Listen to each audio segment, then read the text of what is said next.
episódio do Desafio Estados Unidos, onde nós estamos trazendo para você aqui a realidade, a verdade sobre trabalhar nos Estados Unidos e também sobre ser uma referência no Brasil com conteúdo de investimentos internacionais. Se você está aqui caindo de paraquedas no primeiro episódio, saiba que já tem 4 episódios aqui no canal do YouTube e você pode maratoná-los quando você quiser. O episódio de hoje é muito importante, porque foi um ponto que nos abriu a cabeça para realmente trazer esse conteúdo para você. Porque nós temos hoje mais de 2.500 especialistas em investimentos no Itaú Ion, quase 2.000 no Santander AAA, por volta de 2.000 também no Bradesco, BTG, XP, C6, várias outras instituições com especialistas em investimentos. E por mais que eles sejam referências aqui, muitos deles, no Brasil, quando o cliente fala de investir no exterior, muitos deles ficam com medo, principalmente com uma palavra que se chama offshore. Então, o tema deste episódio, do 5º episódio, é offshore,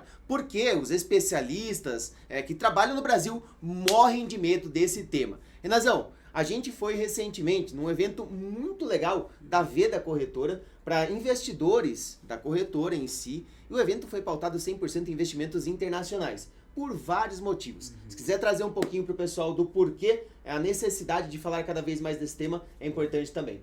Muito boa noite, pessoal. Você deve estar vendo esse vídeo aí agora por volta das 8h30 da noite, o 5º episódio. Legal esse ponto, Brunão, porque a primeira coisa que a gente visualiza nesses eventos é a procura por levar essa informação para clientes. Então, o que eu mais enxerguei, o que a gente foi no evento, em torno de 70, 90 ali pessoas buscando esse conhecimento através dos próprios assessores. Então, tinha os assessores ali da corretora, convidaram ali os seus principais clientes para entender um pouco mais da importância da diversificação internacional. Então, o grande foco foi trazer ali uma pauta sobre cenário macro, né? Agora, no momento que a gente fez esse vídeo, né? Ontem mesmo saiu a decisão da taxa de juros dos Estados Unidos, a taxa de juros aqui do Brasil. Então é importante a gente entender um pouco de cenário econômico, obviamente, para ver o quão de fato é precioso eu colocar não só o meu dinheiro aqui no Brasil, mas ter uma boa parte também olhando para investimentos internacionais. Só que, poxa, não adianta eu só diversificar se eu não entender quesitos tributários. Se eu não entender quesitos de sucessão, por exemplo. E às vezes a gente pode estar pensando com o seu bolso, com o meu bolso. Cara, hoje eu não tenho $200 mil para investir, mas o seu cliente tem. Então é esse o ponto. Tem várias regrinhas que quando a gente fala de investimentos internacionais, pensando em tributação, pensando em questão sucessória, em transmissão ali de patrimônio para os herdeiros, a partir de um certo volume de investimentos, a preocupação às vezes é mais essa do que a rentabilidade. Acho que, poxa, o Neymar ele não está preocupado em ganhar 130% do CD, ele está preocupado com reduzir 1% de imposto.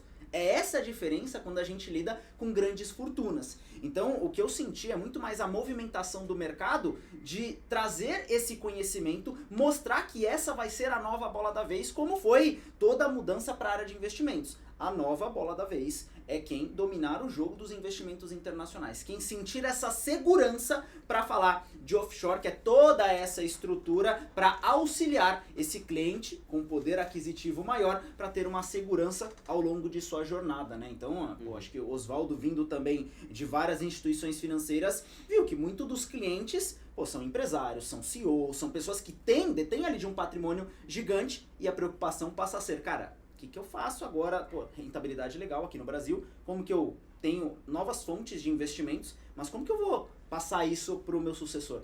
Como que eu vou ter ali uma elisão fiscal e não uma evasão fiscal? Então acho que esses são pontos aqui que, olhando para os próximos anos, vai ser a bola da vez com certeza. Exatamente, Renan, acho que muito bem colocado. Bom, primeiramente, olá todo mundo, espero que estejam todos muito bem. Realmente a gente está trazendo esse contexto aqui porque é muito importante quando a gente fala de dolarizar o patrimônio.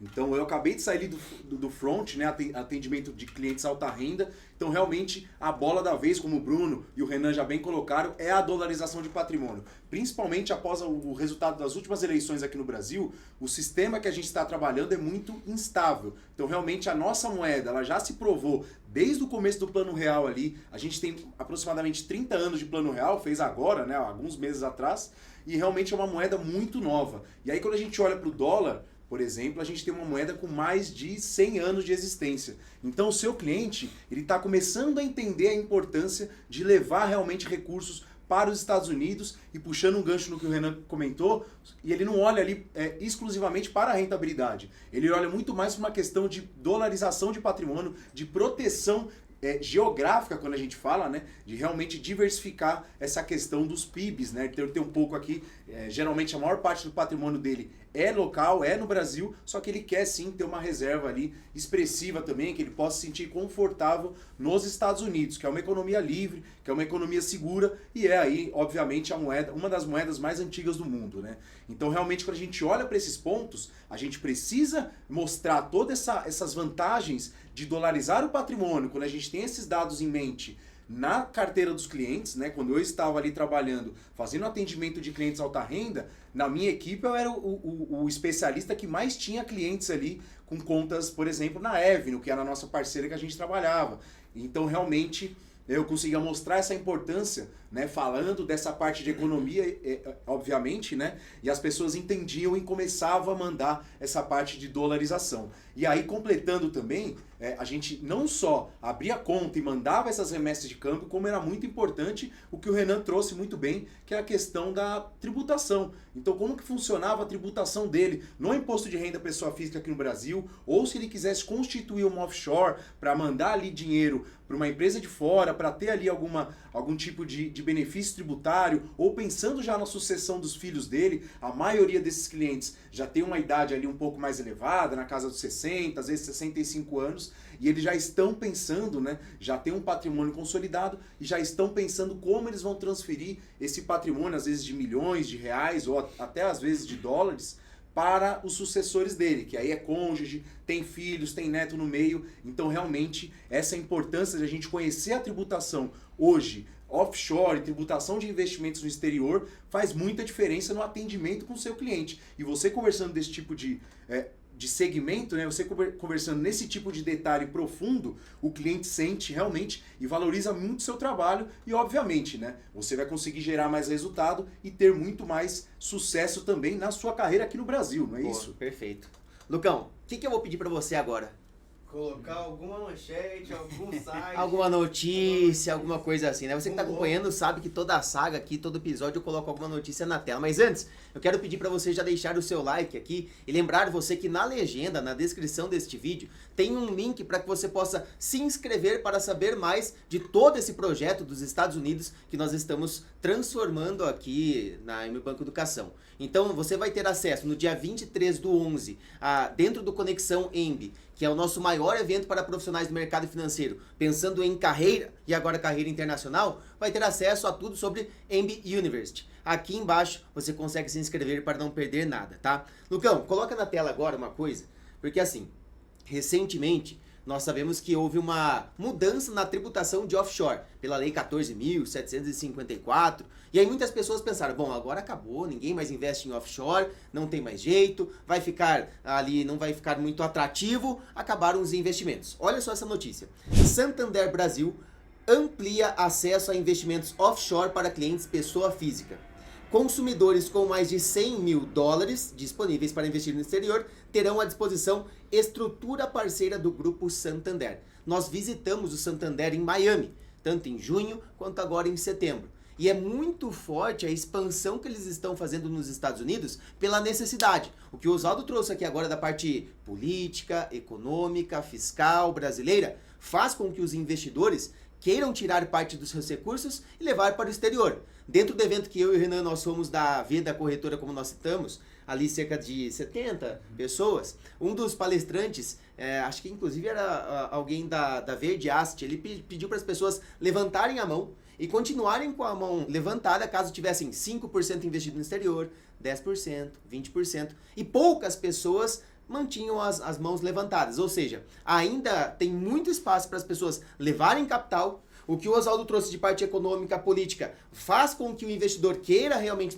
dolarizar a carteira, e não só isso, mas a parte de diversificação como um todo, e os bancos entenderam isso, obviamente. Então o Santander está fazendo uma expansão muito grande, muito forte, e offshore com certeza é o tema do momento. Renanzão, a gente teve ali no evento nomes que nós nunca tínhamos vistos. Então a gente fala muito sobre investimentos, fizemos treinamentos para Santander AAA, Itaú Ion, para Caixa Singular, para Sicredi, Só que a gente nunca entrou tanto no detalhe como estamos entrando agora em investimentos internacionais. Quais temas que você lembra aqui, assim, que realmente, cara, a gente precisa estudar mais isso, porque o especialista em investimentos, ele precisa estar realmente fortalecido, porque ele vai precisar dessas informações. Boa, acho que um que eu já vi escutado há muito tempo é a questão do imposto sobre herança lá nos Estados Unidos. Acho que quem começa a investir internacionalmente, quem tem um pouco mais de curiosidade, já escutou a falar que pode chegar até 40%. Mas no evento foi legal porque não adianta a gente viver de manchetes.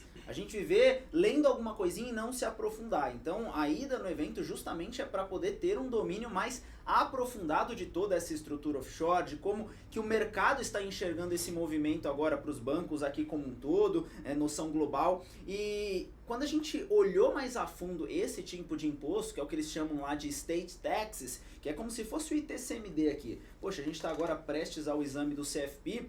O módulo 6 ele trata justamente de planejamento sucessório. O ITCMD aqui no Brasil é imposto de transmissão causa morte ou doação. Então, se você faz uma doação ainda em vida, você paga esse imposto. Se você tem a causa morte, eu faleci, os meus herdeiros terão que pagar o ITCMD para ter acesso ao meu patrimônio. Aqui no estado de São Paulo é 4%.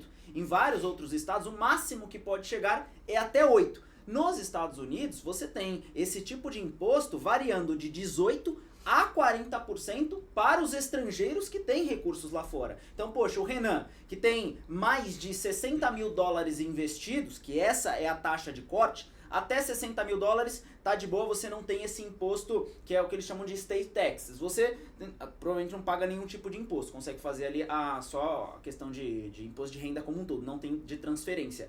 E aí passou de 60 mil dólares, para quem não é residente nos Estados Unidos, provavelmente o teto é de 40%.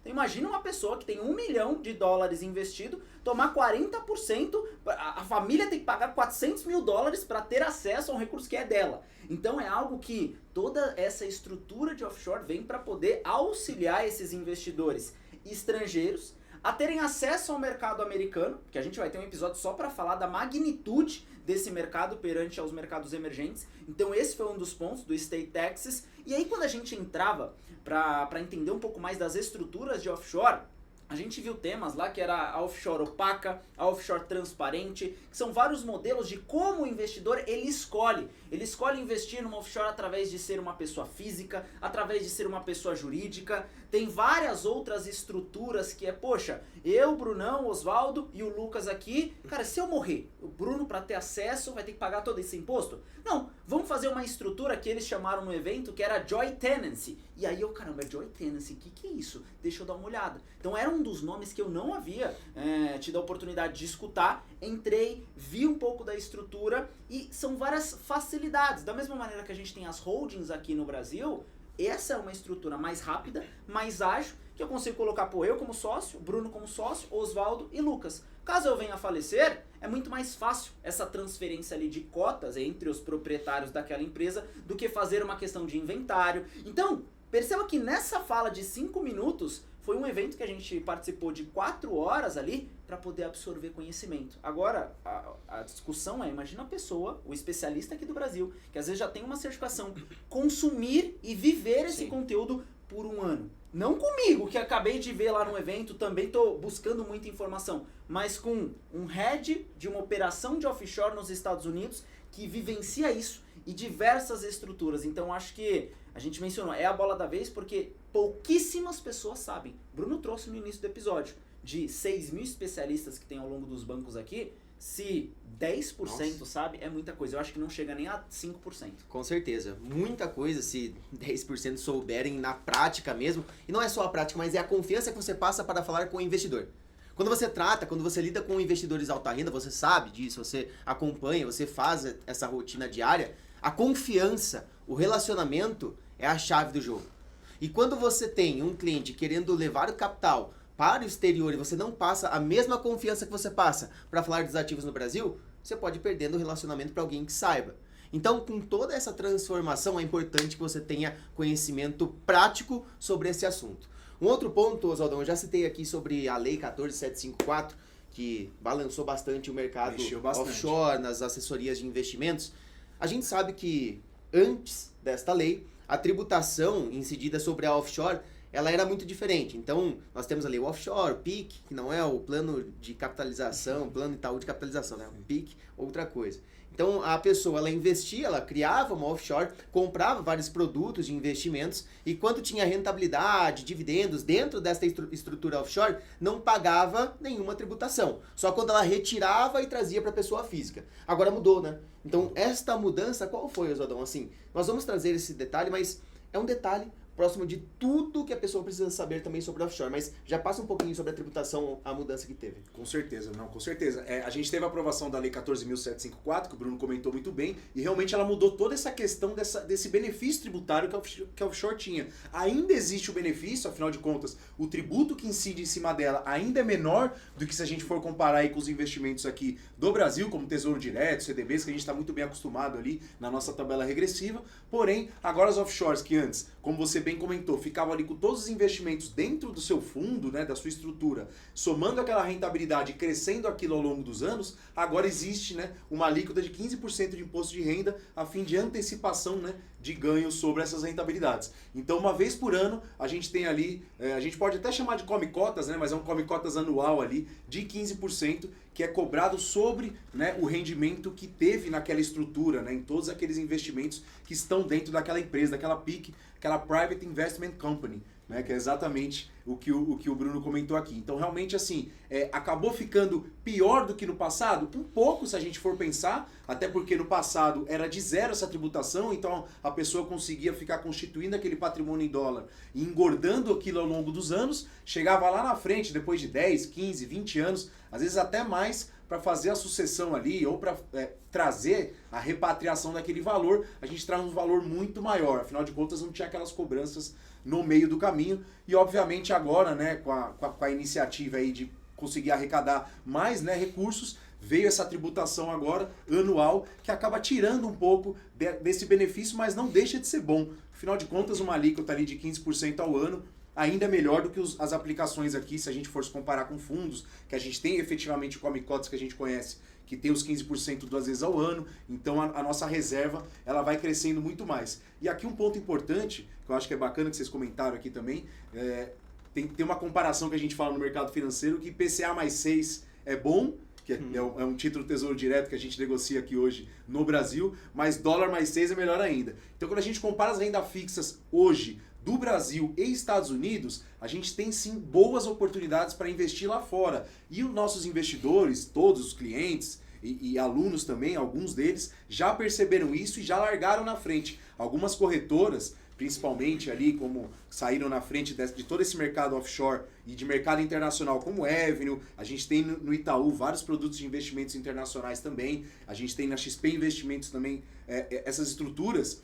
que conseguem negociar papéis de renda fixa em dólar e também com uma taxa ali pré-fixada, né, que a maioria dos investimentos em renda fixa nos Estados Unidos, diferente aqui do Brasil, que a gente tem muito mais pós-fixado, lá a maioria é pré-fixado, a gente tem alguns só que são pós-fixado e recentemente a gente atingiu aí a maior taxa de juros nos Estados Unidos nos últimos 30, 40 anos. Então, quando a gente compara aí um investimento de dólar, né, que é a variação cambial, a gente tem dólar mais 5, mais 6, e um IPCA mais 5, mais 6 que a gente tem no Brasil, é uma outra vantagem muito grande, o que auxiliou, além de tudo que a gente já comentou aqui, daquela migração de recursos, né, do Brasil para os Estados Unidos, nós conseguimos, né, realmente entender o valor que esse investimento de conseguir fixar numa taxa ali de 5, 6 mais dólar é importante para a carteira dos clientes. E eles também entenderam isso. E aí, nesse momento, eles conseguem travar um recurso numa moeda forte, numa rentabilidade super atrativa, ou seja, que a gente já comentou muito bem aqui, a moeda forte, que é o dólar, que é realmente tudo que a gente comercializa hoje,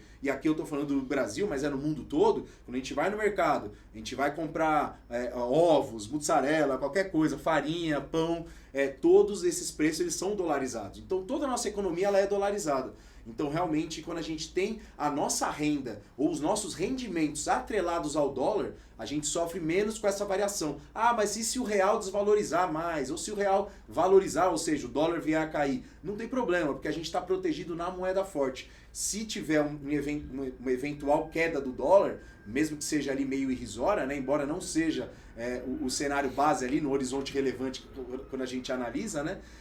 Não tem problema, porque os preços também eles tendem a se corrigir para baixo, afinal de contas tudo é dolarizado, né? Então essa importância da proteção da carteira é o que a gente traz aqui realmente, e o cliente, quando ele olha para esse benefício de poder fixar a rentabilidade com uma moeda forte, alta, de poder fixar ali a estrutura offshore que ele constitui para também ter algum benefício tributário se comparado com os outros investimentos aqui do Brasil, ele sem dúvida cada vez mais vai migrando. E as instituições que saem na frente, foi o que você bem trouxe, Bruno, a questão do Santander. Então essa notícia do Santander que você leu realmente saiu nas últimas 2 semanas, basicamente casou com a nossa volta aqui da viagem, e foi realmente muito interessante, porque a gente olhou para isso e falou, que bacana, realmente a gente estava lá no time certo, né? Sem querer, porque nem foi combinado nem nada, sem querer a gente estava ali no time certo de onde o Santander soltou essa notícia ali, a Ana Botin inclusive comentou, né, que é a CEO hoje do banco, e realmente a gente vê a importância disso.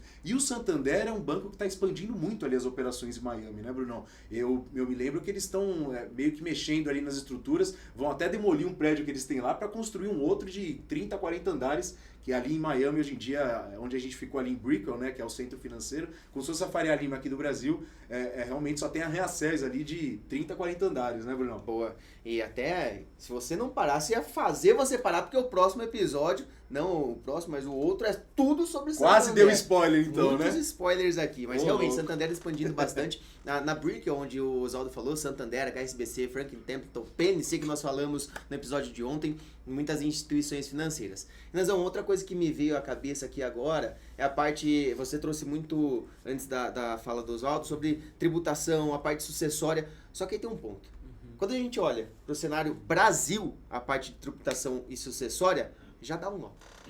Agora imagina nos Estados Unidos da América, lembra? A gente comentou desde o primeiro episódio. As leis, as tributações são muito estaduais lá. Você já deve ter pesquisado bastante sobre isso. Nós vivemos isso na prática também, né? Miami, Nova York, tributações diferentes sobre produtos, sobre serviços. A gente olhava, caramba, por que cobrou isso? Mas essa taxa, lá em Miami não tinha essa taxa. Então é tudo muito diferente, né? Então o especialista em investimentos hoje, que ele tem dificuldade em falar sobre tributação e parte sucessória do Brasil, ele vai ter ainda mais essa dificuldade nos Estados Unidos, porque não é uma coisa única, como é no Brasil, no país como um todo, segue assim, tem uma diferençazinha na alíquota de TCMD, por exemplo, aqui no estado de São Paulo 4, pode chegar a 8 em outros estados, lá não, lá todas as taxas, todas as partes tributárias podem ser diferentes por estado, então é muito importante que você se atualize com tudo que tem no Brasil, mas nós estamos falando aqui o tempo todo, o seu investidor está trazendo cada vez mais essa demanda de investimentos no exterior. Se você não estiver preparado, complica bastante também.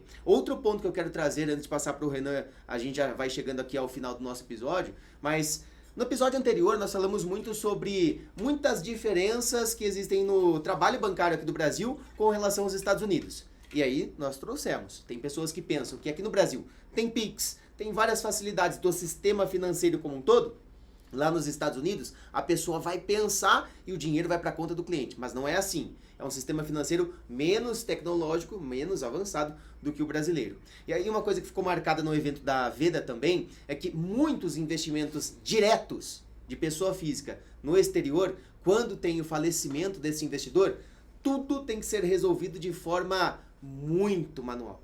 Então a família tem que avisar alguém aqui no Brasil, que tem que avisar alguém nos Estados Unidos, que tem que avisar a SEC, que tem que avisar não sei o quê, tudo por fax, tudo por papel, documento. Não tem muita parte automatizada. Por isso que offshore é muito importante. Então você saber de offshore na prática 100% com certeza. Você vai tranquilizar o seu cliente. Só que antes você precisa dominar isso também. Certo, Nazão? Com certeza, Brunão. A gente olha muito pela dificuldade do próprio CFP em ter ali um módulo 5 de tributação, módulo 6 de sucessão. Isso a gente está falando das regras aqui do Brasil. Agora imagina, eu não tenho domínio nem daqui do Brasil, quanto mais eu já olhar e vislumbrar o mercado internacional. Por isso que hoje aqui na Unibanco a gente tem uma esteira de produtos muito bem desenhada, né? Então a gente já tem 3 grandes MBAs que são referências no mercado financeiro para quem quer PJ, para quem quer investimentos, para quem quer alta renda. Então a pessoa que está aqui no Brasil e quer vislumbrar isso, ela quer ter um diferencial. Mas o diferencial consta quando eu já tenho a base muito bem feita. Então o Oswaldo ele trouxe bastante pontos ali da economia, da questão do plano real,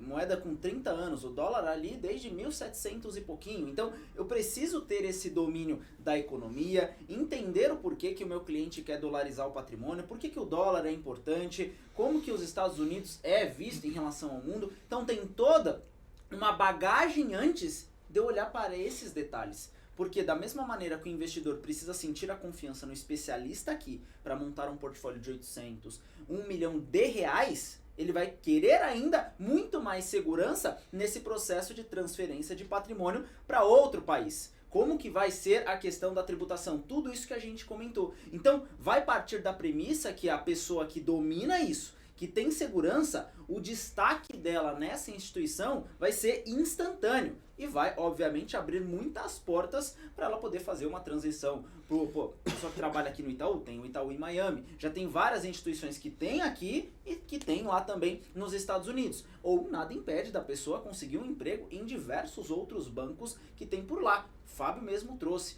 Às vezes a porta de entrada pode ser para um banco que lá é regional, mas o banco regional lá é maior do que todos os bancos aqui. A gente está falando de diferença do mercado bancário gigantesco. Então é muito do que a gente instala aqui na cultura Umi Banco. A pessoa tem que pensar fora da caixa. Quer crescer, quer ganhar em dólar, quer ser referência, quer ser uma pessoa de destaque no mercado financeiro aqui no Brasil e lá nos Estados Unidos, precisa buscar por conteúdo. E eu acho que esse episódio já demonstrou muitos detalhes que isso aqui é só a pontinha do iceberg. A pessoa tem que mergulhar nisso e aí um vai dominar mais da economia, o outro vai ser o especialista em tributação, o outro vai ser o cara que vai falar literalmente de sucessão. É um mercado gigantesco, não? Boa. Então nós vamos chegando aqui com muito conteúdo já para você sobre offshore, mas como o Renan falou, é a ponta do iceberg. Eu quero até convidar você que já deixou a sua curtida, que já pegou ali também o link com relação ao sonho americano, ao MB Universe, para falar um pouco mais sobre este todo mundo internacional. Quero que você comente aqui agora de tudo que nós trouxemos, seja joint venture, então, cara, todos os temas que nós trouxemos, tudo sobre offshore, tudo sobre investimentos exterior, o que você realmente sabia, o que você não sabia, o que você quer ver aqui durante esse desafio, porque tem muito mais para abordar aqui. Oswaldão, considerações finais aqui desse episódio que foi com muito conteúdo para quem quer se destacar. A pessoa que está aqui até o final, ela não é uma pessoa comum, é uma pessoa que ela quer realmente se destacar. Sim. Ninguém vai ficar aqui ouvindo sobre offshore, opaca, transparente, palavras que, cara, nem sei direito se realmente não quer ser referência do mercado financeiro. Então passa um recado final para o pessoal que está aqui. Não, com certeza. Eu acho que aqui realmente a gente trouxe muito conteúdo e principalmente acho que eu trouxe até a mais do que deveria, né? Porque a gente vai gravar muito mais. Aqui será uma sequência de 21 lives, onde vamos trazer toda essa experiência, né, que adquirimos tanto em Miami como em Nova York, né? Todo esse conhecimento que a gente conseguiu ver lá, né? Colocando a pele em jogo. E realmente hoje, se você se especializar nesse cenário internacional, com certeza você vai se diferenciar na área que você está, vai conseguir promoções, vai abrir portas, tanto aqui no Brasil, como até uma possibilidade de você fazer uma migração aí para trabalhar com esses brasileiros que já estão lá fora, que já fizeram esse movimento lá atrás. Então continue acompanhando aqui os nossos conteúdos, porque vamos trazer muito mais e muito mais insights também, que será no dia lá do Conexão EMB também, né? Que depois a gente vai falar um pouco mais lá no dia 23/11. Então, espero encontrar vocês mais vezes. Um abraço. Boa. Renanzão, palavras finais? Galera, seguir acompanhando, porque nesses 5 episódios já teve aqui uma baita masterclass, né, de tudo que a gente vem absorvendo. E tenho certeza que nos próximos, agora de cabeça, 16 episódios vão ter muito conteúdo também. Boa. Eu Me Banco Educação revolucionou o mercado brasileiro. MB Universe revolucionando o mercado brasileiro no exterior também. Vejo você no próximo episódio.